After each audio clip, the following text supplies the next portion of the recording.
नमस्कार दोस्तों, मैं हूं लोकेंद्र मिश्रा और आप सबका स्वागत है आज की इस क्लास में। तो आज हम डिस्कस करने वाले हैं बीपीएससी के लिए एक इम्पॉर्टेंट टॉपिक है। देखिए हमारे सिलेबस में, एक मिनट में माइक चेक कर लूं। हाँ, हमारे सिलेबस में अगर हम यूपीएससी की बात करें तो थोड़ा सा डिफरेंस है बीपीएससी के अकॉर्डिंग। बीपीएससी के सिलेबस में रामचरितमानस का अयोध्या कांड है सिलेबस में, जबकि अगर हम यूपीएससी की बात करें तो वहां पे सुंदरकांड है। तो सुंदरकांड में क्या कुछ है क्या कुछ नहीं है वो सारी चीजें हम डिस्कस कर चुके हैं जो यूपीएससी वाली वीडियो है। क्योंकि बिहार स्पेशल के लिए थोड़ा सा सिलेबस में अंतर है तो काफी लोगों ने कहा था कि अयोध्या कांड पे एक वीडियो बना दीजिए। तो आज हम वही डिस्कस करने वाले हैं, अयोध्या कांड के ऊपर हम वीडियो बनाने वाले हैं। अयोध्या कांड में क्या क्या चीजें हैं, कैसे प्रश्न पूछे जाते हैं, और हाल ही में 65वीं बीपीएससी की मुख्य परीक्षा में ऑप्शनल में क्या प्रश्न पूछा गया था अयोध्या कांड से, वो भी हम डिस्कस करने वाले हैं। तो चलिए सबसे पहले बात कर लें कि रामचरितमानस के बारे में हमने डिस्कस किया हुआ है। ये तुलसीदास की रचना है, महाकाव्य है। कैसे महाकाव्य है ये सारी बातें हमने पहले ही डिस्कस की हुई हैं। उसके बाद हम बात करें कितने कांड हैं इसमें, तो 7 कांड हैं। बाल कांड, अयोध्या कांड, अरण्य कांड, किष्किंधा कांड, सुंदर कांड, लंका कांड और उत्तर कांड। इन सारे कांडों के बारे में, सभी चैप्टर्स के बारे में हमने डिस्कस किया हुआ है। वो मैं आपको डिस्क्रिप्शन में उसका लिंक दे दूंगा। अगर आपने वो वीडियो नहीं देखा है रामचरितमानस वाला तो वो देख लीजिएगा। अब हम बात करें कि बीपीएससी में क्या है, तो बीपीएससी में है अयोध्या कांड। तो अयोध्या कांड से कितने तरीके से क्वेश्चंस पूछे जा सकते हैं वो सारी बातें हम डिस्कस करेंगे। उसके पहले हम ये डिस्कस करते हैं कि अयोध्या कांड में वास्तव में है क्या। अयोध्या कांड जो है वो रामचरितमानस का दूसरा कांड है। पहला कांड है जो बाल कांड है, जिसमें राम के जन्म के बारे में और राम के विवाह के बारे में उल्लेख किया गया है। जब अयोध्या कांड में आते हैं तो अयोध्या कांड में थोड़ा सा क्या क्या चीजें हैं वो हम पहले डिस्कस कर लेते हैं। तो देखिए अयोध्या कांड की शुरुआत हुई है मंगलाचरण से। मंगलाचरण यानी कि संस्कृत का श्लोक है जो कि तुलसीदास ने लिखा है और उसमें ईश्वर से प्रार्थना की गई है, तो उसको मंगलाचरण कहते हैं। शुरुआत में ये दिया जाता है, तो मंगलाचरण है। उसके बाद दिखाता है कि राम का विवाह हो गया है, राम विवाह से आ चुके हैं घर बालकांड में ही, और अब राम के राज्याभिषेक की तैयारी होती है। कथानक कुछ इस प्रकार से है कि दशरथ बैठे रहते हैं अपने दरबार में और उनको लगता है कि अब उनकी एक उम्र हो गई है, अब राम को राजा घोषित कर देना चाहिए। तो वो अपने दरबारियों से, गुरु से बात करते हैं और गुरु से बात करने के बाद ये निष्कर्ष निकलता है कि हाँ, राम का राज्याभिषेक हो जाना चाहिए और अब राम जो है वो राजा बनने चाहिए और दशरथ जो है वो वानप्रस्थ में चले जाएंगे। दशरथ चले जाएंगे वानप्रस्थ, यानी एक तरह से आप कहिए तो संन्यास ले लेंगे दशरथ। ये बात राम को दरबार में बुलाकर बताई जाती है। राम बिल्कुल खुश नहीं होते हैं इस बात से, और राम जब खुश नहीं होते हैं तो राम कहते हैं कि आपने कैसे ये मान लिया कि मैं आपके रहते हुए राज करूं, और साथ ही साथ वो ये भी कहते हैं कि 4 भाई हैं हम लोग, तो फिर सिर्फ मुझे राज क्यों मिले। यहां पर राम का एक उदात्त चरित्र देखने को मिलता है। फिर सीता और राम के बीच संवाद होता है, लक्ष्मण और सुमित्रा के बीच संवाद होता है। लक्ष्मण या सुमित्रा जो है वो लक्ष्मण की माता है। फिर वनगमन का प्रसंग आता है। अयोध्या कांड में ही राम वन में जाते हैं। जब अयोध्या कांड में राम के राज्याभिषेक की तैयारी हो रही होती है तो उस वक्त वहां पे उल्लेख है कि देवता जाते हैं शारदा के पास, यानी सरस्वती माता के पास, और कहते हैं कि राम का राज्याभिषेक हो जाएगा तो फिर जंगल में जितने भी काम होने हैं, दुष्टों का जो विनाश होना है वो नहीं हो पाएगा। तो आप ऐसा करिए, सरस्वती से प्रार्थना करते हैं कि आप ऐसा करिए कि किसी प्रकार कुछ सिचुएशन चेंज करिए। तो वो मंथरा के पास, सरस्वती मंथरा के जिह्वा पे जाके बैठ जाती हैं और वो उसकी मति फेर लेती है। मति फेरने का तात्पर्य यह है कि अब मंथरा को ये सारी चीजें अच्छी नहीं लगती हैं। राम के राज्याभिषेक की तैयारी उसे खलने लगती है। वो जाके कैकेयी से कहती है कि तुम्हारे भरत को राज नहीं मिलेगा, तुम हमेशा दासी जैसी तुमको ट्रीट किया जाएगा, और राम राजा होंगे, कौशल्या राजमाता होंगी, तुम्हारी कोई इज्जत नहीं रहेगी। इस तरह की बातें करती है। तो अंत में कैकेयी के मन में भी ये बात आ जाती है कि शायद ये जो मेरी दासी कह रही है वही सच है। तो इस प्रकार से कैकेयी जो है वो मंथरा की बातों में आ जाती है और उससे 2 वरदान दशरथ से मांगती है। दशरथ के पास उसके 2 वरदान जो है वो थाती के रूप में रहते हैं, तो वो मांगती है। एक वनवास मांगती है कि राम को 14 वर्षों के लिए वन में भेजा जाए, और दूसरा जो वर होता है वो होता है भरत को राज्याभिषेक दिया जाए। ठीक है, 14 वर्ष विशेष उदासी, 14 वर्ष विशेष नहीं, ऐसा है, मैं उसको चौपाई एग्जैक्ट रिकॉल नहीं कर पा रहा हूं। कुछ इस प्रकार से चौपाई है कि तापस, हाँ याद आ गया, तापस वेश विशेष उदासी 14 वर्ष राम वनवासी। मतलब 14 वर्ष के लिए तपस्वियों का वेश धर के राम को वनवास करना होगा। तो राम वन जाने के लिए तैयार हो जाते हैं। राम के मन में किसी प्रकार का हर्ष या विषाद न तो तब होता है जब राज्याभिषेक की तैयारी होती है, बल्कि वहां पे वो दुखी होते हैं और यहाँ वो खुश होकर वन जाने के लिए तैयार होते हैं। वो वन जाते हैं तो नदी पार करने के लिए केवट से नाव मांगते हैं। मांगी नाव न केवट आना, कहीं तुम्हार मरम में जाना। मतलब मैं तुम्हारा मरम जानता हूं, तुमने एक पत्थर को छू दिया था तो वो नारी बन गई थी। मेरी तो जो नैया है, जो मेरी जो नाव है वो काठ की है, अगर उसको छू दिया वो नारी बन जाए तो एक तो नारी मेरे पास पहले से ही है, दूसरी नारी को मैं कहां से खिलाऊंगा पिलाऊंगा, परिवार का पालन पोषण कैसे करूंगा। यहाँ पर केवट और राम के बीच में कुछ संवाद है जो कि प्रेमपूर्ण है, भक्तिपूर्ण है, वो हम डिस्कस करेंगे। फिर श्री राम और भारद्वाज मुनि का संवाद और श्री राम और वाल्मीकि का संवाद है। उसके बाद से राम जाते हैं और चित्रकूट में अपना निवास बनाते हैं, चित्रकूट में रहने लगते हैं, चित्रकूट में रहते हैं। इसी बीच दशरथ का मरण हो जाता है। राम के वियोग से दशरथ प्राण त्याग देते हैं और भरत को यह सूचना मिलती है तो भरत वापस अपने ननिहाल से अयोध्या आते हैं। जिस वक्त राम के राज्याभिषेक की घोषणा हुई थी उस वक्त भरत अपने ननिहाल में थे, तो वो ननिहाल से आते हैं। दशरथ यानी उनके पिता की मृत्यु हो जाती है। मृत्यु के पश्चात उनको शोक होता है। वो अपनी माता से संवाद करते हैं कि कैसे किस प्रकार से क्या क्या हुआ। वो बताती है कि मैंने सारा काम बना दिया है, तुम्हें अब राज्याभिषेक मिलने वाला है, तुम राजा बनने वाले हो, और राम को मैंने 14 वर्ष के लिए देश से बाहर भेज दिया है। ये सुनकर भरत काफी क्रोधित हो जाते हैं, अपनी माता को भी उल्टा सीधा बोलते हैं और उसके बाद से वो चित्रकूट जाने के लिए गुरु से आशीर्वाद लेकर, आज्ञा लेकर वो चित्रकूट जाने की तैयारी करते हैं। और चित्रकूट वो किस लिए जाते हैं? वो राम को मनाने जाते हैं कि आप वापस आइए और आप ही राज कीजिए। इस बीच राम और भरद्वाज का संवाद होता है, भरत और भारद्वाज मुनि का संवाद है। फिर राम और भरत का चित्रकूट में मिलन होता है और ये बात अब डिसाइड करनी होती है कि राम वापस जाएंगे या नहीं जाएंगे। इस बीच जनक जी का आगमन होता है और सारे लोग इसी उहापोह में हैं कि आखिर क्या निर्णय लिया जाए। तो जनक जी पर यह बात डाल दी जाती है कि आप जो कहेंगे वही भरत और राम मानेंगे। तो यहाँ पर जनक जी का आगमन होता है। जनक जी कौन है? सीता के पति, सीता के पिता हैं। राम और भरत का संवाद है यहाँ पे मार्मिकता है और ये काफी मार्मिक दृश्य यहाँ पर उपस्थित होता है अयोध्या कांड में। फिर भरत की विदाई कर दी जाती है और राम भरत को अपना खड़ाऊ देते हैं, चरण पादुका देते हैं और चरण पादुका ले जाकर सिंहासन पर भरत रख देते हैं और खुद ही एक प्रतिनिधि मात्र बन के नंदी ग्राम में निवास करते हैं और इस प्रकार 14 वर्ष वो अपना काट लेते हैं। तो ये कुल मिलाकर कथानक था कि क्या क्या चीजें सीरियल वाइज थी, कि क्या क्या चीजें कब होती हैं। अब हम बात करते हैं अयोध्या कांड की वस्तुगत विशेषताएं क्या हैं। सबसे बड़ी विशेषता है कि ये जो कांड है वो बहुत ही सुगठित है। सुगठित इस प्रकार से है कि यहाँ पर वाल्मीकि रामायण के उन प्रसंगों को तुलसीदास ने काट दिया है या कहिए कि संक्षिप्त कर दिया है। देखिए यहाँ पे संक्षिप्त गलत लिखा है, तुलसीदास ने काट दिया है या संक्षिप्त कर दिया है ताकि गति और प्रवाह में किसी प्रकार का अवरोध उत्पन्न न हो। ध्यान से सुनिएगा। जैसे अगर हम बात करें वाल्मीकि रामायण की तो श्रवण कुमार का प्रसंग वहां काफी बढ़ा चढ़ाकर कहा गया है, बढ़ा चढ़ाकर इन द सेंस काफी डिस्क्रिप्शन में बृहद रूप से कहा गया है। जबकि अगर हम बात करें तुलसी के रामचरितमानस की तो तुलसी के रामचरितमानस में अयोध्या कांड में सिर्फ एक चौथाई मतलब एक चौपाई का आधा अंश लिया गया है और उसी में पूरी कहानी को एक बस इशारे से बता दी गई है बात।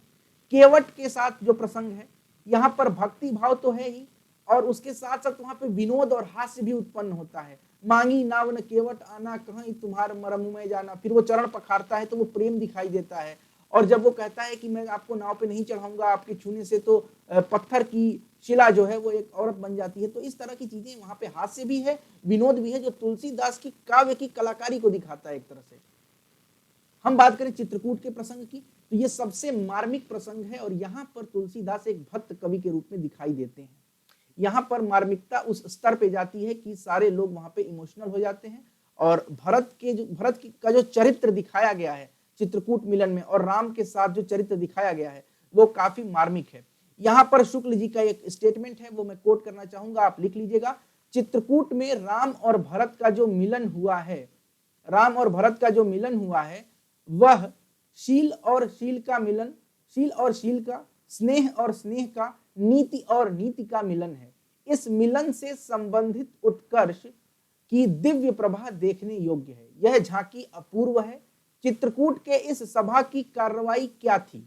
चित्रकूट के सभा की क्या जरूरत है, क्या विशेषता है, क्या महत्व है, इस पर प्रश्न बनता है। कार्रवाई क्या थी? धर्म के एक एक अंग की पूर्ण और मनोहर अभिव्यक्ति थी। रामचरितमानस में यह सभा एक आध्यात्मिक घटना है। चित्रकूट का महत्व जब आपको बताना है तो आध्यात्मिक घटना है। ये बस आपको इतनी बात याद रखनी है कि आध्यात्मिक घटना है। ये अगर आपने याद रख लिया तो अभी मैं आपको एक क्वेश्चन आगे सॉल्व कराने वाला हूं। आध्यात्मिक घटना है। धर्म के इतने स्वरूपों की एक साथ योजना, हृदय की इतनी उदात्त वृत्तियों की एक साथ उद्भावना तुलसी के ही विशाल मानस में संभव थी। यानी ये तुलसीदास ही थे जिन्होंने धर्म के प्रत्येक अंग को चित्रकूट मिलन, चित्रकूट प्रसंग में समाहित कर दिया, धर्म के अनेक स्वरूप को। इसके साथ साथ हृदय की इतनी उदात्त वृत्तियों को, जनक का हृदय अपने आप में अलग है, राम का हृदय, भरत का हृदय, वहां पे कैकेयी के अंदर जो उनके मन में एक ये भावना आती है कि मैंने कितना गलत किया, प्रायश्चित की भावना, पश्चाताप की भावना, ये सारी भावनाओं के बारे में ये शुक्ल जी का स्टेटमेंट है, आप जरूर लिख लीजिएगा। बात कर लें अयोध्या कांड में रस योजना क्या है। अयोध्या कांड में अब हम रस योजना की बात करते हैं। देखिए, तो करुण और भक्ति रस की प्रधानता है। इसका मतलब ये नहीं है कि और रस नहीं है, और भी रस है। हा रघुनंदन, ये देखिए गलत है, हा रघुनंदन प्राण पीड़िते, हा रघुनंदन प्राण पीड़िते, तुम भी नुजियत बहुत दिन बीते। यहां पर करुण रस दिखाई देता है कि राम के वियोग में बहुत दिन बीत गए। और दशरथ का राम के वियोग में प्राण त्याग देना, राम राम कही राम कही, राम राम कही राम, तन परिहरि रघुबर विरह राउ गए सुरधाम। यानी राम राम का नाम जपते जपते ही अपने शरीर को त्याग कर रघुबर यानी राम के विरह में, राउ यानी राजा जो है वो सुरधाम यानी स्वर्ग लोक में चले गए। राम राम कही राम कही, राम राम कही राम, तन परिहरि रघुबर विरह राउ गए सुरधाम। तो ये करुण रस है। श्रृंगार रस की भी अनुपम छटा देखने को मिलती है, जैसे कि कोटि मनोज लजावन निहारे, सुमुखी कहां को आहि तुम्हारे। जब राम, लक्ष्मण और सीता जा रहे होते हैं वन में, तो रास्ते में जो औरतें मिलती हैं वो एक दूसरे से पहले बात करती हैं, फिर डायरेक्ट सीता से पूछती हैं कि कोटि मनोज लजावन निहारे, सुमुखी कहु को आहि तुम्हारे। यानी कि ये जो व्यक्ति है ये कोटि मनोज लजावन निहारे है, माने करोड़ों कामदेव को लजाने वाला, शर्माने वाला, मतलब कि इतना ज्यादा सौंदर्य है राम का कि जो कामदेव हैं वो भी उनको भी शर्म आ जाए अगर ये सौंदर्य देख लें तो करोड़ों कामदेव को जो शर्म आ जाए जिसको देखकर, हे सुमुखी ये बताओ ये कौन है तुम्हारे, ये तुम्हारे कौन है। सुनि स्नेहमय मंजुल बानी, सकुची सिय मन मोह मुसुकानी। ये सुनकर, ये जो प्रेम पूर्ण भाषा है, ये भाषा को सुनकर, इन बातों को सुनकर जो औरतें पूछ रही हैं, सीता जो है वो सकुचा जाती हैं और मन ही मन मुस्काने लगती हैं, क्योंकि यहाँ पे उनके पति के सौंदर्य का वर्णन हो रहा है, तो उनका शर्मा जाना यहाँ पे थोड़ा सा लाजमी है। खैर आगे बढ़ते हैं, अलंकार के बारे में चर्चा करें। अलंकार में अनुप्रास अलंकार का भी प्रयोग है, लेकिन तुलसी की खासियत है कि शब्दालंकार से ज्यादा वो अर्थालंकार पर फोकस करते हैं। अर्थालंकार मतलब उत्प्रेक्षा, रूपक, ये सारे अलंकार, अनुप्रास, श्लेष, यमक, ये जो है वो शब्दालंकार में आ जाते हैं। तो उत्प्रेक्षा, रूपक और उपमा का शानदार प्रयोग किया है। खास करके रूपक का प्रयोग तो तुलसीदास ने बहुत ही शानदार तरीके से किया है। जैसे झलका झलकत पावन कैसे, कैसे है ये, पावन कैसे पंकज ओस और कन जैसे। यानी कि जो भरत चल रहे हैं तो भरत के चलते समय वो जो पांवों में झलके उत्पन्न हो गए हैं, जो यहाँ पे चलने से पांवों में, आप कहिए कि राम के चलने से पैरों में जो फफोले पड़े हुए हैं ना, वो ऐसा लगता है जैसे ओस के कण गिरे हुए हों। आगे बढ़ते हैं, भाषा और संवाद की चर्चा कर लें। उत्कृष्ट भाषा है तुलसी की भाषा में, कोई भी संदेह नहीं है। लौकिक और साहित्यिक दोनों भाषाओं का मिश्रण है। जैसे यहाँ पे एग्जाम्पल है, आप देखिए यहाँ पे कैसे वो मुहावरों का प्रयोग करते हैं, लोकोक्तियों का प्रयोग करते हैं। सत्य सराही कहेउ बलि देना, जाने हुलेई हिमांगी चबेना। ठीक, हर तरह से परिष्कृत भाषा है। पात्रों के अनुसार भाषा है, यानी पात्रानुकूल भाषा है। आप देखिए पात्रानुकूल भाषा का अर्थ क्या होता है, जहां पर पात्र उच्च वर्ग का हो वहां पर भाषा परिष्कृत और परिमार्जित भाषा होगी, संस्कृत निष्ठ भाषा होगी। जहां पर निम्न वर्ग का कोई पात्र है वहां पर भाषा में लौकिकता ज्यादा देखने को मिलेगी, साहित्यिक तत्वों की कमी होगी, लौकिक तत्वों की प्रधानता होगी। उदाहरण के लिए कैकेयी मंथरा को कहती है कुटिल, कुचाली, घरफोरी, ये तमाम विशेषणों का प्रयोग उसके लिए करती है। ये दिखाता है कि वो रानी है और वो किसी को कुछ भी बोल सकती है। तो यहां पर ये दिखाता है कि कैकेयी जो है वो ऐसी पात्र है जो कि गर्व में है, अपने आप कह सकते हैं एक अभिमान उसके अंदर दिखाई देता है, वो इस तरह के शब्दों का प्रयोग करती है। केवट की भाषा की अगर हम बात करें तो केवट निम्न वर्ग का प्रतिनिधित्व करता है, निषाद जाति का प्रतिनिधित्व करता है, वन में रहने वाले लोगों का प्रतिनिधित्व करता है। तो केवट की भाषा में आपको लौकिकता देखने को मिलेगी। वो संस्कृत निष्ठ भाषा नहीं बोलेगा, तुलसी उससे संस्कृत निष्ठ भाषा नहीं बुलवाएंगे, तुलसी उससे बुलवाएंगे लोक साधारण भाषा, लोक सामान्य जो जनसाधारण की भाषा है वो बुलवाएंगे। जैसे मुनि घरनी, मुनि घरनी का मतलब क्या हुआ, मुनि की पत्नी, तो वो ऋषि पत्नी नहीं कहेगा, वो मुनि घरनी कहेगा, मुनि पत्नी भी नहीं कहेगा, वो ऋषि मुनि घरनी कहेगा। घरनी यानी कि जो घर में रहती है उसको घरनी कहते हैं। कबारू, कबार देना, आप बिहार के जो लोग होंगे वो समझते होंगे, कबार देना का मतलब उखाड़ देना। तो इस तरह के शब्दों का प्रयोग करना, ठीक है। अयोध्या कांड में हम लोक तत्व देखते हैं। देखिए तुलसी लोक मंगल की भावना के कवि हैं, समन्वय की भावना के कवि हैं, तो अयोध्या कांड में भी लोक तत्व देखने को मिलता है। अयोध्या कांड में लोक तत्व देखने को मिलता है। लोक विश्वास लोग करते हैं, जनसाधारण में कुछ लोग जो होते हैं वो अपना कुछ विश्वास उनका होता है, कुछ न कुछ सगुन वगैरह की बातें वो करते हैं, जो अंधविश्वास भी आप थोड़ा बहुत कह सकते हैं। जैसे सुनु मंतरा बात पुरी तोरी, दहिनी आंख नित फरकत मोरी। ये दाहिनी, ये जो लिखा है ना, इसको आप लोग सही कर लीजिएगा, ये होगा दहिनी आंखी नित फरकत मोरी, सुनु मंथरा बात पुरी तोरी, दहिनी आंखी नित फरकत मोरी। यानी कि मंथरा तुम्हारी बातों को सुनकर मेरी जो दाहिनी आंख है वो फड़क रही है। इसका मतलब क्या होता है, जब किसी औरत का दाहिनी आंख फड़के तो इसका मतलब ये माना जाता है कि कुछ अशुभ होने वाला है। तो मंथरा इतना कन्विंस कर चुकी होती है कैकेयी को कि उसको लगता है कि उसके दाहिनी आंख फड़क रहा है और इसकी वजह से क्या हो रहा है, अशुभ का संकेत देती है। वन जातियों की बात, वन में रहने वाले जातियों, निषाद तथा कोल किरात जो शिकारी होते हैं, इन जातियों का भी तुलसी ने उल्लेख किया है। उनकी भाषा को भी उसी तरह से सामंजस्य बना के रखा है। उनके मन की उनके अंदर की कठोरता को दिखाता है कि वो कठोर हैं, क्योंकि वो प्रकृति के साथ हैं, वो हिंसक जीवों के बीच अपना जीवन यापन करते हैं, तो वो कठोर होंगे, शिकारी हैं। हालांकि उनके मन का सौंदर्य क्या है ये भी दिखाया गया है केवट के माध्यम से। व्याख्या कैसे करेंगे, एक प्रश्न आता है। व्याख्या ठीक वैसे ही करेंगे जैसे बाकी सब व्याख्या करते हैं। मैंने पहले व्याख्या का प्रारूप दे दिया है, तुलसीदास का रामचरितमानस वाला आप चैप्टर देखिए, मैं डिस्क्रिप्शन में लिंक दे रहा हूं, वहां से वही प्रारूप आपको फॉलो करना है। अब ये आते हैं क्वेश्चन 65 बीपीएससी, 65वीं बीपीएससी मेंस का क्वेश्चन था कि तुलसी की आध्यात्मिक, धार्मिक, सामाजिक एवं राजनीतिक दृष्टि का विश्लेषण उदाहरण के साथ कीजिए और अयोध्या कांड के संदर्भ में कीजिए। तो अयोध्या कांड के संदर्भ में सबसे पहले अगर हम राजनीति की बात कर लें तो राम सच्चे जननायक हैं, उनके अंदर सामंतवाद का कोई भी लक्षण नहीं है। साधारण से साधारण मनुष्य भी राम के साथ सहज ही जुड़ जाता है और राम भी उसके साथ जुड़ जाते हैं। राम न्यायशील हैं, राम जो है वो विवेकी हैं। यहाँ पे उन्होंने कहा भी है कि मुखिया मुख सो चाहिए, खान पान कहूँ एक, पालही, ये देखिए ऐसे होगा, पालही पोषण सकल अंग, तुलसी सहित विवेक। यानी मुख के जैसा मुखिया चाहिए कि अनेक खान पान कुछ भी खाओ, लेकिन वो सबको पोषण बराबर देना है। तो इस तरह का राजा होना चाहिए जिसके अंदर न्याय की भावना हो, न्यायशील राजा हो। प्रजातांत्रिक, देखिए राजतंत्र होते हुए भी राम राज्य जो है वो प्रजातांत्रिक है। ठीक वैसे ही राम राजा होते हुए भी एक तरह से प्रजा के प्रतिनिधि के रूप में, लोकतंत्र आप कह सकते हैं, जनतंत्र कह सकते हैं, उसके प्रतिनिधि हैं राम। ये अयोध्या कांड में दिखाता है। उनकी नीतिगत और उनकी राजनीति के बारे में हमने चर्चा की। सामाजिक दृष्टि की बात करें तो मंथरा का ये जो मैंने क्यों लिखा है, बस मैंने शॉर्ट फॉर्म में लिखा है। अब आप समाज का मतलब क्या होता है, वहां के रहने वाले लोग ही समाज की क्या दिशा होगी इसको निर्धारित करेंगे। मंथरा का व्यक्तित्व आप देखिए, वो जलने लगती है राम के आगे बढ़ने से। कैकेयी का व्यक्तित्व देखिए, वो राम से प्रेम करती है मगर वो उसके बहकावे में आ जाती है। राम का व्यक्तित्व देखिए कि उनके अंदर खुशी नहीं होती है जब उनको राज्य दिया जाता है, जब वन भेजा जाता है तब वो दुखी भी नहीं होते हैं। भरत का व्यक्तित्व कि भरत को राज मिलने के बाद भी लोभ नहीं होता है। लक्ष्मण और उर्मिला का अलग व्यक्तित्व है। प्रजा का वियोग देखिए कि समाज में राजा प्रजा से किस प्रकार जुड़ी हुई थी, अपने राजकुमार से या होने वाले राजा से प्रजा का प्रेम किस कदर था, ये वहां की तुलसी की सामाजिक दृष्टि को दिखाता है। तुलसी ने समाज को कैसे जोड़ा है ये अयोध्या कांड में हम देख सकते हैं अलग अलग चरित्र के माध्यम से। धर्म के बारे में, स्व सुख कर्म धर्म जरि जाऊ, जहन राम पद पंकज पाऊ।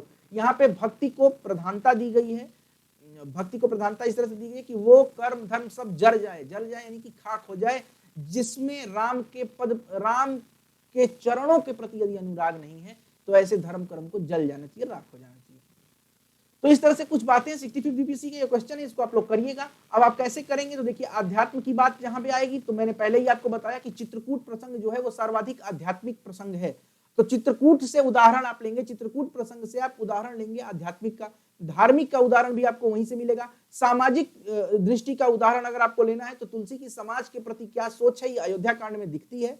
उस वक्त भी दिखती है जब राम का राज्याभिषेक होने वाला होता है, और उस वक्त भी दिखती है जब राम वन को जा रहे होते हैं, या फिर भरत राम को मनाने जा रहे होते हैं, पूरी प्रजा साथ जाती है। तो समाज का वहां पे आप समाज की एक दृष्टि आपको देखने को मिलती है। समाज के लिए वहां पर तुलसीदास ने एक आप कह सकते हैं आइडियल कुछ छोड़ा हुआ है, आइडियल चीजें बताई हुई हैं कि राम किस प्रकार से एक आदर्श हो सकते हैं, भरत कैसे एक आदर्श भाई हो सकते हैं, राम कैसे एक आदर्श पुत्र, आदर्श भाई हो सकते हैं, आदर्श राजा हो सकते हैं। राजा तो खैर वो उत्तरकांड में होंगे, मगर राजकुमार की दृष्टि से हम देखें तो कह सकते हैं। राजनीतिक दृष्टि के बारे में भी मैंने चर्चा कर ली। तो मुझे पूरा विश्वास है कि आपको ये सारी बातें समझ में आ गई होंगी। अयोध्या कांड में 3 तरह के प्रश्न पूछे जाएंगे।